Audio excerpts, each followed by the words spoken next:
बिस्मिल्लाहिर्रहमानिर्रहीम। आज का हमारा टॉपिक है रिफ्लेक्टिव प्रैक्टिस। प्रैक्टिस क्या होती है? किसी चीज़ की पैरवी करना, ठीक है, उसको फॉलो करना। और रिफ्लेक्टिव क्या होता है? अक्स होता है। आप इसको इस तरह से ले सकते हैं कि अगर आप क्लास में पढ़ा रहे हैं और बच्चे को उसकी समझ आ रही है और बच्चा जो है वो खूब वैसे ही दूसरे बच्चे को समझाए जिसको समझ नहीं आई, जैसे कि आपने समझाया था, ठीक है, तो ये भी रिफ्लेक्टिव प्रैक्टिस हो सकती है। इसी तरह अगर आप अपने जो सीनियर टीचर्स हैं उनसे सीख रहे हैं, वो क्लास में पढ़ा रहे हैं और आप बैठ के उनको नोट कर रहे हैं, ये भी रिफ्लेक्टिव प्रैक्टिस है। इसी तरह अगर आप एक पर्सपेक्टिव टीचर हैं, यानी कि अभी आप टीचर्स बन रहे हैं और आप स्कूल में ट्रेनिंग के लिए गए हुए हैं, ठीक है, ताकि आप कुछ सीख सकें, तो क्लास में टीचर पढ़ा रहा है और आप बैठ के सीख रहे हो, ठीक है, और नेक्स्ट फिर आप दोबारा वैसे ही पढ़ाओगे क्लास को जैसे कि आपके टीचर ने पढ़ाया था, तो ये रिफ्लेक्टिव प्रैक्टिस है। इधर क्या है? रिफ्लेक्टिव होता है अक्स। अब आपने क्या करना है, आपने खुद ही पढ़ाना है और फिर खुद पढ़ाने के बाद आपने अपने आप को एनालाइज करना है कि मैंने कहाँ गलती की, मैंने कैसे पढ़ाया, किन चीज़ों में बेहतरी। इसकी डेफिनेशंस को हम किस तरह से ले सकते हैं? इसका मतलब ये है कि अपने काम को और दूसरों के काम पर गौर करना, ताकि गलतियों से सीखा जा सके और आइंदा या मुस्तकबिल में बेहतर कारकर्दगी दिखाई जा सके, ठीक है। ये अमल टीचर को मौका देता है कि वो देखे मैंने क्या किया, मैंने कहाँ गलती की और मैं कैसे इस गलती को बेहतर कर सकता हूँ। आगे इसके कुछ हमारे पास की एलिमेंट्स हैं, वो कौन कौन से हैं? सबसे पहले है हमारे पास मेकिंग सेंस ऑफ एक्सपीरियंस। इसमें आपने एक्सपीरियंस करना है, समझना है इस बात को कि क्लास में जो कुछ हुआ है वो क्यों हुआ है, इसका मतलब क्या है, ठीक है। अगर क्लास में शोर हुआ है तो टीचर सोचता है कि ये क्यों हुआ है, आपने एक्सपीरियंस करना है, आपने सेंस बनानी है किसी चीज़ की। नेक्स्ट है हमारे पास standing back to gain a better perspective of the experience. आपने एक कदम पीछे हटना है। किस तरह? फ़ौरन आपने रद्द-ए-अमल नहीं देना। अगर क्लास में शोर हुआ है तो आपने फ़ौरन रद्द-ए-अमल नहीं शो करना, बल्कि पुरसुकून होकर आपने सोचना है कि अगर बच्चे ने बदतमीज़ी की तो उसको फ़ौरन डाँटने की बजाय आपने देखना है, सोचना है कि ऐसा क्यों हुआ, उसने ये कदम क्यों उठाया। नेक्स्ट है हमारे पास repetition and checking for missing things. आपने बार बार देखना है और आपने कमी तलाश करनी है कि मैंने जब लेक्चर डिलीवर किया है तो मैंने इसमें कोई चीज़ मिस तो नहीं कर दी, कोई टॉपिक मेरे से रह तो नहीं गया, ठीक है। आपने सोचना है कि क्या मैंने क्लास में लेक्चर के दौरान बच्चों को बोलने का मौका दिया, क्या उन्होंने मुझसे क्वेश्चन आंसर किए, कि किसी का पीछे कोई क्वेश्चन तो नहीं रह गया, सबके कंसेप्ट क्लियर हो गए हैं या नहीं।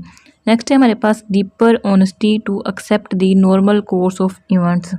आपने हकीकत को कबूल करना है। अगर आपसे कोई गलती हो गई है, कोई चीज़ मिस हो गई है क्लास में, तो आपने उसको कबूल करना है, ठीक है। अगर क्लास में शोर हुआ है तो आपने देखना है कि अगर क्लास में शोर क्यों हुआ, क्या क्लास बोर हो रही थी, क्लास बोर क्यों हो रही थी, क्या मेरे मेथड में कोई मसला था, ठीक है। अगर कोई मसला था तो उसको कबूल करें और नेक्स्ट टाइम उसको इम्प्रूव करने की कोशिश करें।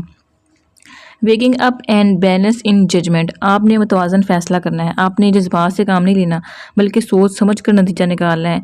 सिर्फ अपने बच्चों को कसूरवार नहीं ठहराना कि उनको समझ नहीं आ रही, बल्कि आपने देखना है कि आपका मेथड ठीक था, कि ईजी वे में आपने समझाया, कि हर चीज़ को आपने डिटेल के साथ बताया। अगर कोई मुश्किल फाज था तो आपने उसको बच्चों को बताया कि इसका मानी क्या है, ठीक है। आपने हर चीज़ को साथ साथ लेके चलना है। नेक्स्ट है हमारे पास clarity as viewing the events being reflected by a mirror. आपने अपनी सोच को साफ रखना है, ठीक है, आईने की तरह। जैसे आईना साफ होता है, आपने अपनी सोच को भी वैसे ही रखना है। सारा कुछ बच्चों के ऊपर नहीं डाल देना। आपने देखना है कि क्लास में क्या हुआ था, कैसे वाक़या हुआ था, क्लास में शोर किस तरह से हुआ था, आपने डीपर उसकी सेंस लेनी है, ठीक है। क्लास में अगर कोई वाक़या हुआ था तो आपने उसको उसी तरह देखना है, उसी तरह सोचना है, उसमें से कोई चीज़ अपने से ऐड नहीं करनी, ठीक है। अगर आपने देखा कि बच्चे ने जवाब नहीं दिया, आपने कोई क्वेश्चन किया, तो फ़ौरन ये ना समझे कि बच्चा सुस्त है, बल्कि वजह जाने। ये भी तो हो सकता है ना कि उसको आपके लेक्चर की समझ ना आई हो, ठीक है। नेक्स्ट है हमारे पास डीपर अंडरस्टैंडिंग, यानी कि गहरी समझ रखना। आपने सबक से कुछ सीखना है, ठीक है। अगर आपने कोई मेथड क्लास में अप्लाई किया है लेकिन वो कामयाब नहीं हुआ, तो आपने क्या करना है, आपने देखना है कि मुझ में कोई कमी रह गई है, तो नेक्स्ट टाइम आप कोई दूसरा जो है वो मेथड अडोप्ट कर लें क्लास को पढ़ाने के लिए।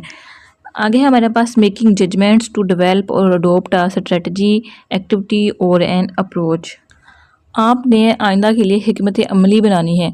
आपने देखना है कि पिछली बार मैंने कौन सी गलती की थी जो मैंने इस दफ़ा नहीं करनी, ठीक है। अगर क्लास में शोर हो रहा था तो क्यों हो रहा था, ठीक है, इसका मतलब है क्लास बोर हो रही थी। तो क्लास बोर ना हो तो आपने क्या करना है, क्लास के दौरान बच्चों से क्वेश्चन आंसर करने हैं और उसके अलावा आपने कोई ग्रुप एक्टिविटी करवानी है, ताकि बच्चे जो है वो क्लास के अंदर इंटरेस्ट ले सकें। नेक्स्ट टॉपिक है हमारे पास मॉडल ऑफ रिफ्लेक्शन। रिफ्लेक्शन के कुछ मॉडल्स थे, कौन कौन से। सबसे पहले है हमारे पास गिब्स रिफ्लेक्टिव साइकिल।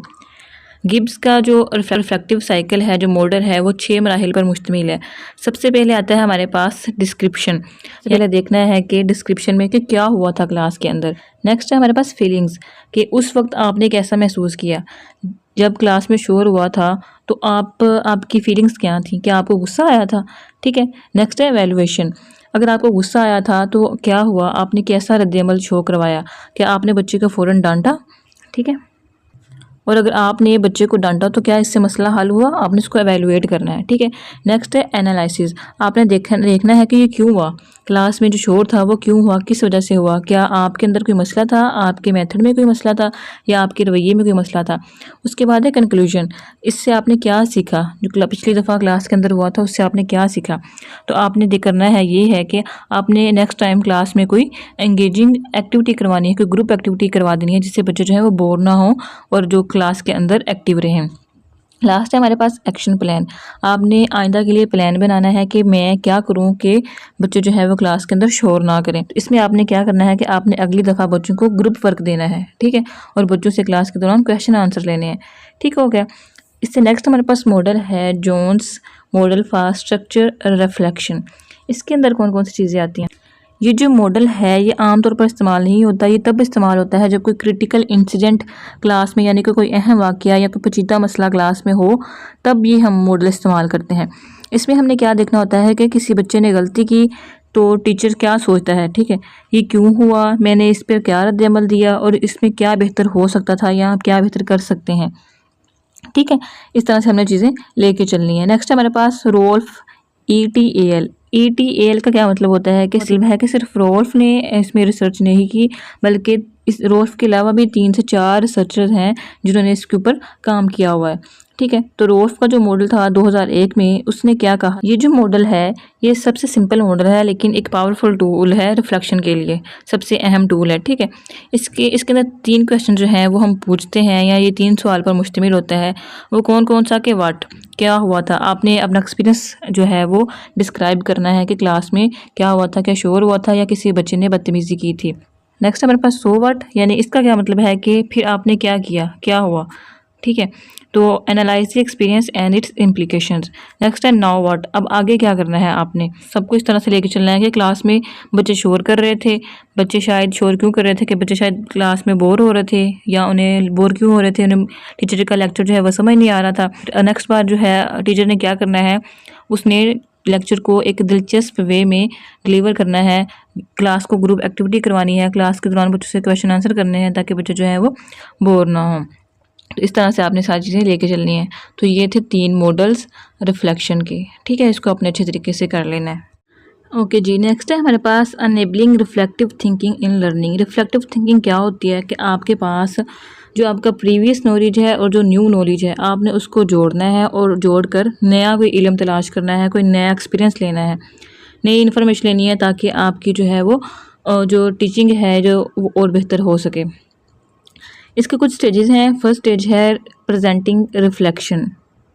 इसमें क्या करना है, हमने सबसे पहले बच्चों को समझाना है कि रिफ्लेक्शन क्या होती है, फिर उसकी एग्जांपल्स देनी है, उनको प्रैक्टिस के लिए कोई काम देना है, और फिर उन्होंने जो काम किया है उस पर उनको फीडबैक देना है।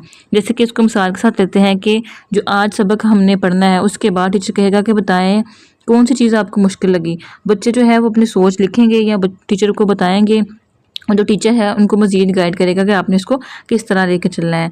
सेकंड स्टेज है हमारे पास डीपनिंग रिफ्लेक्टिव वर्क। आपका जो वर्क है, रिफ्लेक्टिव वर्क है, उसकी गहराई। सबसे पहले आपने क्या करना है, जो स्टूडेंट्स हैं उनको मज़ीद प्रैक्टिस के लिए काम देना है। ठीक है। और रिफ्लेक्शंस के मॉडल सिखाने हैं और ग्रुप में मिलकर रिफ्लेक्शन करने का मौका देना है। आप ग्रुप एक्टिविटी करवा सकते हैं बच्चों को, जैसे कि इसको इस एग्जांपल से ले सकते हैं कि टीचर कहे कि आपने एक एक्सपेरिमेंट किया, तो बताएं वो एक्सपेरिमेंट फेल क्यों हुआ और आइंदा हम इसको कैसे कामयाब कर सकते हैं। ठीक है। ये भी हो सकता है कि कुछ केमिकल ज़्यादा हो गए और कुछ केमिकल जो है हमने कम डाले हों, इसलिए जो हमारा जो केमिकल रिएक्शन है वो वाक़या नहीं हुआ।